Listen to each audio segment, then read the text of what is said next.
Les gens sont très accueillants, tout a été mis à notre disponibilité pour qu'on puisse être le mieux possible. Et bon, les conditions de jeu évidemment exceptionnelles, une grande salle, de l'espace entre chaque table, vraiment des conditions optimum. Le capitaine, c'était bien sûr Patrick Hamel, et les rotations avaient été faites avant de partir afin que chacun puisse jouer un maximum de matchs et en essayant de respecter du mieux possible les paires fitées. Voilà, donc évidemment ça a posé des problèmes puisque des joueurs n'avaient pas trop joué ensemble et donc évidemment ça a amené quelques... C'était quand même qu'il y a eu quelques pataquès dû au fait que vous n'étiez pas tout à fait... Tout à fait. Alors on voudrait... Parce que c'est ma professeure de bridge, celle qui m'a introduit dans le bridge et qui continue de me perfectionner, qui est allée à Wuhan.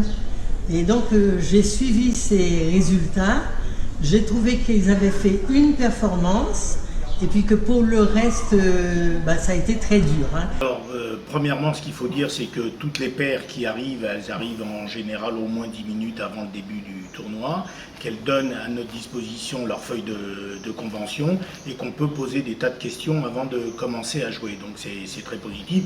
Même si on avait eu le temps et la volonté, on les a, les feuilles de convention, avant de venir en Chine. Pas suivi sur Internet, mais j'ai suivi avec les commentaires et ceux de Sylvain, et je crois qu'ils ont pas mal fait du tout.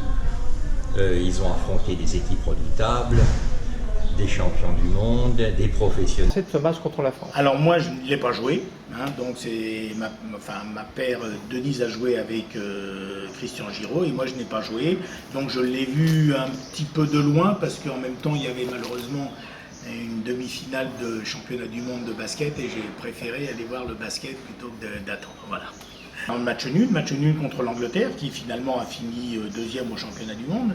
Et effectivement, ça nous a remis un petit peu du bon au cœur. Et voilà, parce qu'on a commencé avec 3 défaites, sauf la France, enfin 2 défaites assez... La France, vous avez fait un match tout à fait correct, puisque vous avez marqué 6,5, ce qui est quand même contre la France. Denise a fait un match exceptionnel contre la France. Est-ce que allez, on va livrer un truc que j'ai pu, mon petit doigt m'a raconté que contre la France, vous avez réussi à gagner un chelem alors qu'il vous manquait 2 as. Est-ce que c'est une anecdote exacte? Exact. Souvent, les pataquès, les mauvais coups qu'on prend, c'est souvent les chelems.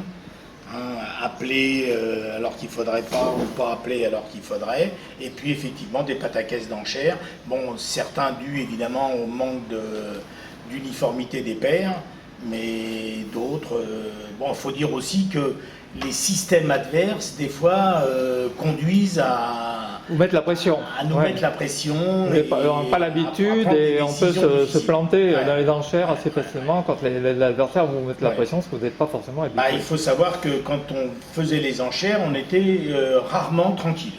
Hein, c'est-à-dire qu'il y a des interventions, il y a des etc.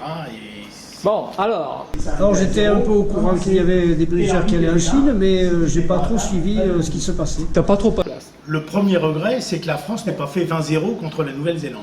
Parce que si la France avait fait 20-0 contre la Nouvelle-Zélande, on pouvait se reporter sur la France, mais on doit dire que la France, on n'a pas... Et ce match-là, deuxième regret, quand je suis sorti avec Denise, on a été tout de suite au tableau et on a vu qu'on avait le même score que la Nouvelle-Zélande, donc on était avant-dernier. Sauf que la dernière donne n'était pas rentrée et je n'avais pas perdu. C'est la dernière donne qui a tout décidé. Et la dernière donne, alors évidemment, c'est moi qui suis à l'entame, et j'ai une entame effectivement malheureuse, mais moi je sais que quand on est parti là-bas, on savait qu'on allait faire dernier, grosso modo, et j'avais une crainte, c'est d'être ridicule. Or, je trouve que dans tous les matchs qu'on a fait, on n'a pas été ridicule, loin de là. Voilà, justement, c'était un petit peu ce que j'avais noté. Et effectivement, on finit dernier, mais très très près des autres, et on a marqué près de 150 points. C'est-à-dire 6,5 points de moyenne de match, ce qui est largement... Je voulais souligner effectivement que vous aviez fait une performance quand même pas si mauvaise. Nous, on était très satisfaits. Bon, surtout avant la veille, on était encore plus satisfaits parce qu'on pensait qu'on allait finir avant-dernier ou avant-avant-dernier. Bon, manque de chance, les circonstances ont fait que on a perdu le match contre la Bulgarie qu'on aurait dû gagner, ou au moins résister un peu mieux, et puis voilà. Donc, j'étais ravie de mon séjour en Chine. Il y avait une très bonne ambiance. J'ai aimé. Ah bon, tu t'es éclaté.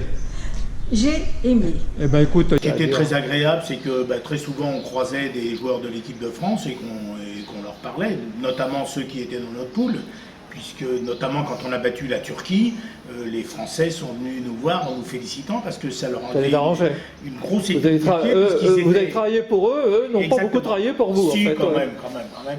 Et ils étaient en mauvaise position à ce moment-là, ils étaient je crois 7e ou un truc comme ça, et les Turcs étaient devant, et quand on les a battus, d'un seul coup ils sont passés à la 5e ou 4e place, et ça a été positif. Non, puis des conseils donnés effectivement par tous ces grands joueurs, c'était vraiment très très agréable. Bah écoute, on te remercie, voilà.